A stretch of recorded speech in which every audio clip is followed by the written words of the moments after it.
Welcome back to the English Effect. I'm your host and your TEFL teacher, and today, well, we are leveling up.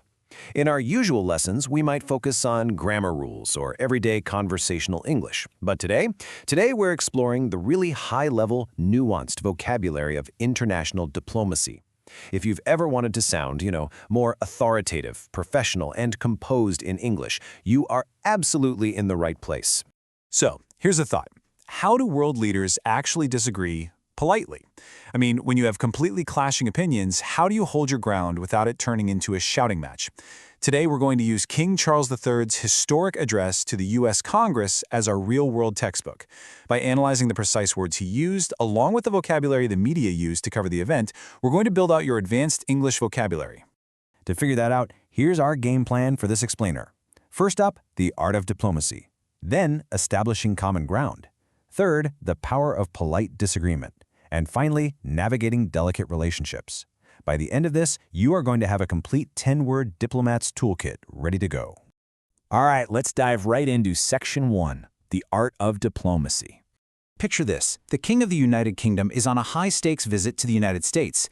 Tensions are running a bit high due to differing views on global conflicts, specifically in the Middle East.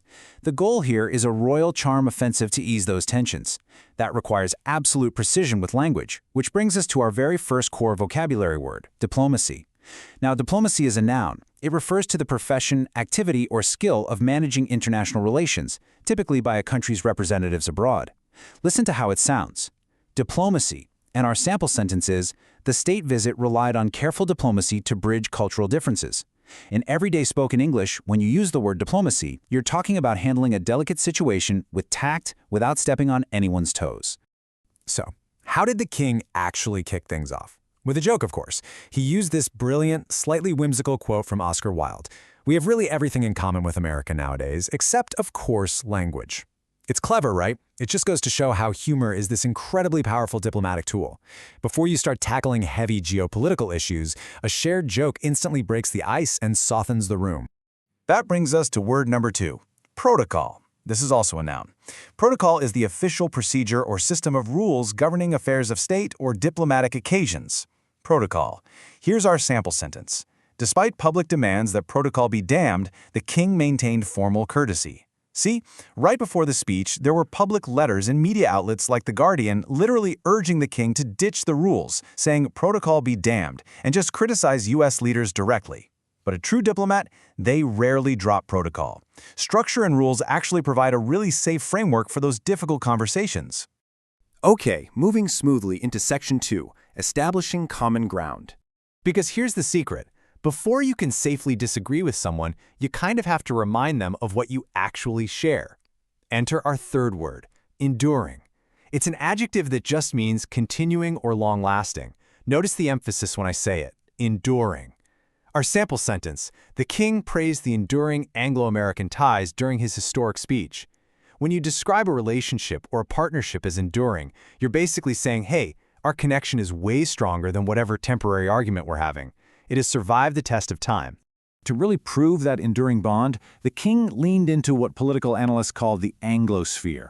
He reminded Congress of these deeply shared legal traditions, specifically the Magna Carta, which helped establish the whole concept of checks and balances on executive power. By focusing on that shared history, the king built a rock-solid foundation of mutual respect.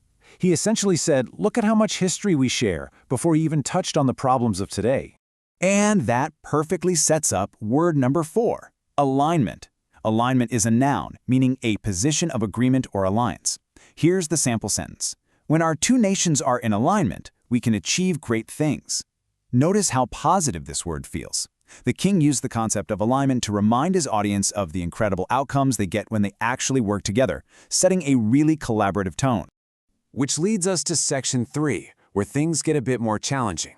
The power of polite disagreement. Look, even perfectly aligned nations or, colleagues in a business meeting are going to have friction. So how do we address it? Word number 5 gives us a hint. Contention. Contention is a noun that means heated disagreement or an assertion, especially one maintained in an argument. Contention. Our sentence, the king bravely acknowledged sources of recent contention between the nations. In his speech, he didn't just pretend everything was rosy. He directly brought up the conflicts in the Middle East and Europe, admitting you have a point of contention that is always the mature, necessary first step toward finding a fix. And then he drops this quote, which is just the absolute pinnacle of polite disagreement. The king said, "With the spirit of 1776 in our minds, we can perhaps agree that we do not always agree." I mean, wow, 1776 is the year America literally declared independence from the British monarchy. By bringing that history up, he's validating their right to disagree with him. It is this masterful, elegant way to say, we have totally different viewpoints, and that is perfectly okay. This brings us to word number 6, adversary. Adversary is a noun. It means one's opponent in a contest, conflict, or dispute. Adversary. Sample sentence. NATO forces collaborate to keep citizens safe from common adversaries. Now, as an English learner, pay attention to the difference between adversary and enemy. Enemy is highly emotional, right? It's hostile. Adversary is professional, formal, and diplomatic. When you're discussing global politics or even business competitors, adversary is always the far more sophisticated choice. So why all this careful, neutral language? Well, in the British system, there's a strict difference between the head of state, which is the monarch, and the head of government, which is the prime minister. While a prime minister might get in there and argue directly about policy, the head of state represents the entire nation. They have to remain constitutionally neutral. Their words have to build bridges, not burn them down. And that is exactly what word number 7 is all about, reconciliation. Reconciliation is a noun, meaning the restoration of friendly relations. Try saying this one with me. Reconciliation. Here's our sentence. The overarching theme of the royal visit was reconciliation and renewal. Seriously, whenever you navigate a tough disagreement, reconciliation should be your ultimate goal. It's the act of repairing the relationship after that contention has been addressed. All right, let's wrap this up with Section 4, Navigating Delicate Relationships. Let's flip the script for a second and look at how the public and the media react to diplomacy, because they use some pretty sharp vocabulary words themselves. Word number 8 is appeasement. Appeasement is a noun. It means the action or process of pacifying and placating someone by giving in to their demands. Appeasement. Sample sentence, critics in The Guardian worried the visit was merely nuanced appeasement. Now, while diplomacy is seen as a positive thing, appeasement is generally a negative criticism. Commentators use it when they feel a leader is being too passive or just rolling over to keep the peace. You can really see the stark contrast in tone here. Some public litter writers in the media use this fiery, aggressive tone, terrified the king's visit would be obsequious fawning over U.S. leaders. But other political analysts, they described his approach as offering subtle rebuttals.